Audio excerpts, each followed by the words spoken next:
La arquitectura nazi en Alemania. A pesar del tiempo que ha pasado, desde la Segunda Guerra Mundial, muchas construcciones de la época del nazismo aún siguen en pie. El problema es preservar estas estructuras como parte de la historia de la humanidad, o simplemente dejarlas al olvido, o bien, destruirlas, ya que muy pocas construcciones son ocupadas actualmente, y otras más se deterioran hasta caerse en pedazos.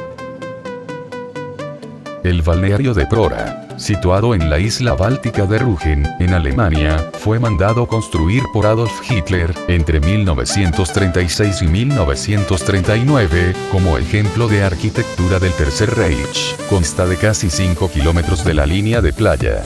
La edificación estaba concebida como una forma de recompensar a los trabajadores del Tercer Reich. En 1945, fue ocupado por el Ejército Rojo, y se convirtió en una base soviética. En 2012, una gran parte de este complejo hotelero se vendió por unos $3.5 millones, para convertirse en un hotel de lujo, de 400 habitaciones y 400 apartamentos. El búnker de Aquisgrán.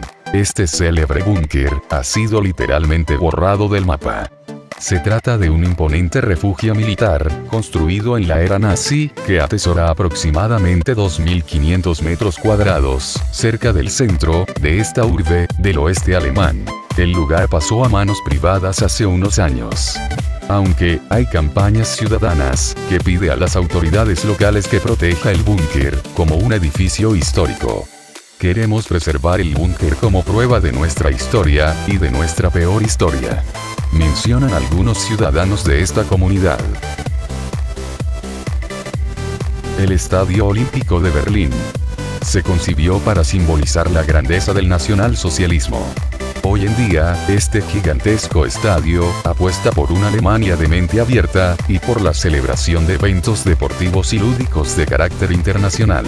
El estadio se construyó con ocasión de los Juegos Olímpicos de 1936, en estilo nacionalsocialista, y se ubicó en un tranquilo barrio al oeste de Berlín. Las únicas competiciones deportivas internacionales durante la época nazi tuvieron lugar aquí, y fueron además las primeras en divulgarse a través de la televisión. Por primera vez, espectadores de todo el mundo podían contemplar una nación revitalizada bajo el dominio de Hitler. Antiguo aeropuerto de Tempelhof. Al llegar al poder en 1933, Hitler encargó al arquitecto nazi, Ernst Xaver, que transformase el aeropuerto internacional. La enorme terminal semicircular fue reinaugurada en 1939. Era el mayor edificio del mundo. El aeropuerto nuevo había sido diseñado para funcionar hasta el año 2000, ya que disponía de una capacidad 30 veces superior a la que inicialmente necesitaba, lo que garantizaba su supervivencia. A pesar de las insistentes manifestaciones en contra de su cierre, en 2008 despegó el último vuelo desde Tempelhof.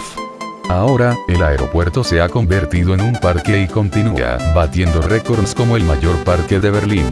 La histórica terminal ha sido nombrada monumento histórico y será conservada. Ministerio de Aire, o Aviación alemán. Era el edificio de oficinas más grande del mundo, cuando fue terminado en agosto de 1936. Se ha descrito como si se estuviese en el típico estilo de la arquitectura nacional socialista de la intimidación, con una superficie cubierta de 112.000 metros cuadrados. El gran complejo era la jefatura de la Luftwaffe y de la aviación civil burocrática de Alemania. 50.000 minas de la piedra fueron utilizadas en la construcción del edificio, que tardó solamente 18 meses, el ejército extenso de trabajadores empleados en turnos múltiples, 7 días a la semana. El Ministerio de Aire era uno de los pocos edificios principales en Berlín, que sobrevivió al bombardeo ofensivo de los aliados, y al asalto soviético al final de la guerra. Hoy es el Ministerio de Finanzas alemán. El búnker de Hitler. Adolf Hitler se planeó y edificó la nueva Cancillería, que había sido diseñada por el arquitecto Albert Speer, aprovechándose las obras para construir unos nuevos refugios que comenzaron en 1943. El búnker fue utilizado durante los últimos momentos de la guerra por Hitler, de ahí su denominación, Führerbunker, que se trasladó allí el 16 de enero de 1945. Tras la guerra, los restos del búnker permanecieron olvidados durante años, parte de la estructura fue demolida por las autoridades de Alemania Oriental, al menos parcialmente. En 1988 se construyeron apartamentos sobre los restos del búnker. Aunque es posible que las habitaciones de la última planta, en lo más profundo, continúen intactas aún protegidas por los 3 metros de hormigón del techo.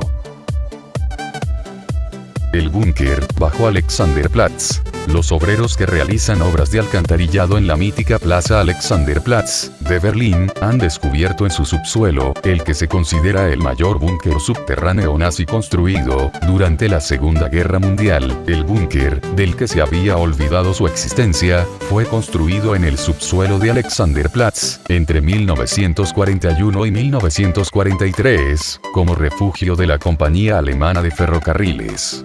Las autoridades nazis ordenaban que todas las estaciones de tren de Berlín tuvieran un refugio donde alojar a los viajeros en caso de bombardeos.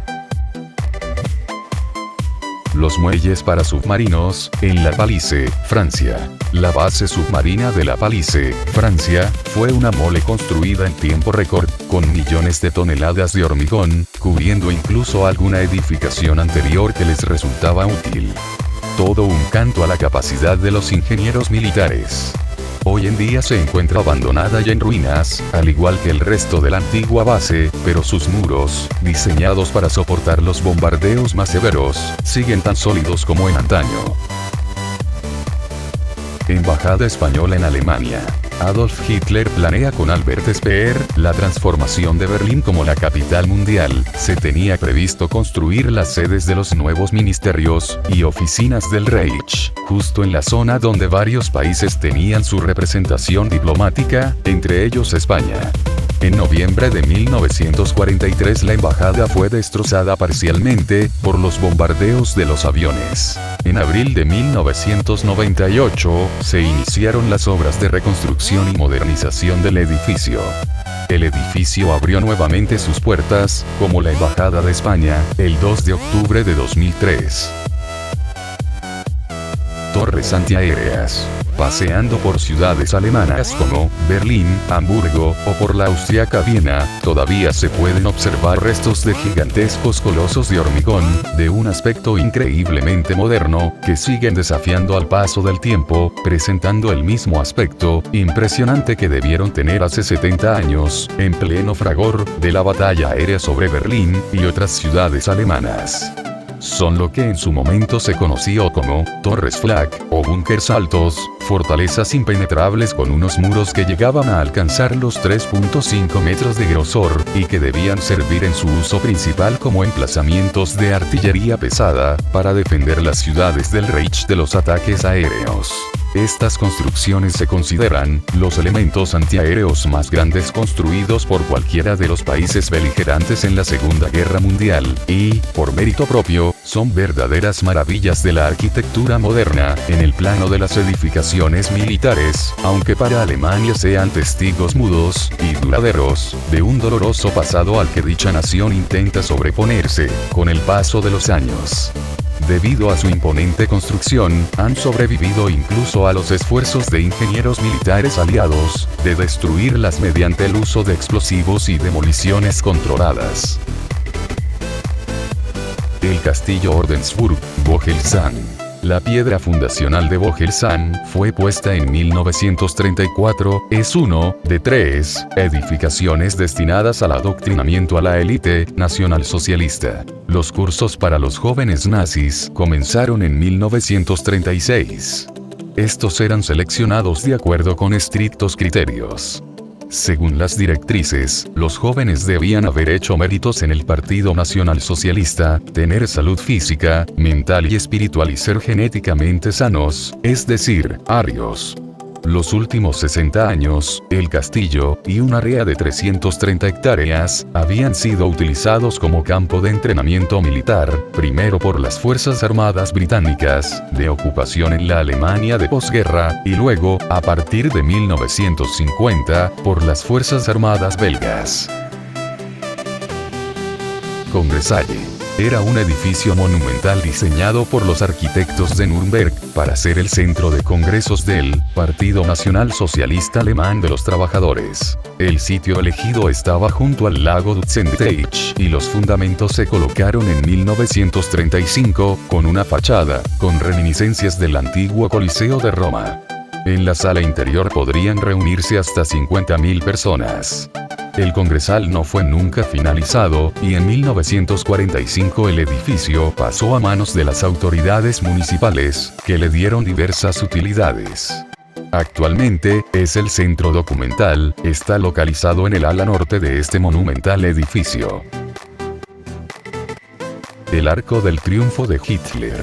Es un enorme cilindro hecho de hormigón, situado en Berlín, y erigido por el régimen nazi entre el 1941 y 1942. Su función era comprobar la capacidad del terreno para sostener un gigantesco arco del triunfo que el régimen de Hitler habían planeado levantar en el marco del proyecto urbanístico para transformar Berlín. A día de hoy, esta construcción provisional posee un estatus de patrimonio artístico protegido y se halla al noroeste del barrio de Berlín-Tempelhof. El Arco del Triunfo de Hitler fue tan solo planeado, pero nunca construido, solo se llegaron a construir los pilotes, ya que el capital y los materiales fueron desviados para la guerra. A pesar de esto, si hubo un hundimiento en el terreno, de haber sido construido, quizás se habría venido abajo el Arco del Triunfo, al paso del tiempo. Carreteras alemanas. Fue uno de los proyectos de construcción más grandes ideados por Hitler. En esa época, la construcción de las carreteras era 2 o hasta 3 veces superior en capacidad a lo que se requería. Por su inmensidad, cuidado artístico de la naturaleza y necesidades prácticas del pueblo alemán, causó una gran impresión tanto en alemanes como en extranjeros. Aún en la actualidad, constituyen un preciado testimonio de una obra material de gran envergadura. Actualmente las carreteras alemanas son famosas por no tener un límite de velocidad concreto, aunque se recomienda ir a 130 km por hora como máximo, y por ser de 4 carriles en la mayoría de ocasiones. La tribuna de Hitler. El lugar desde donde el Führer pronunciaba sus discursos en Nuremberg. Nuremberg fue elegida por Hitler sede de los congresos del partido nazi, por su significado y tradición histórica como ciudad imperial. Su arquitecto, Albert Speer, eligió un terreno en cual se construyó allí una réplica del Coliseo de Roma, que serviría de escenario a los impresionantes desfiles, en los que participaba 500.000 de personas, y de decorado monumental para las grabaciones cinematográficas, un brillante elemento de la propaganda nazi. Actualmente, la tribuna tiene varios detalles, la duda es si dedicar dinero público al mantenimiento de la herencia nazi.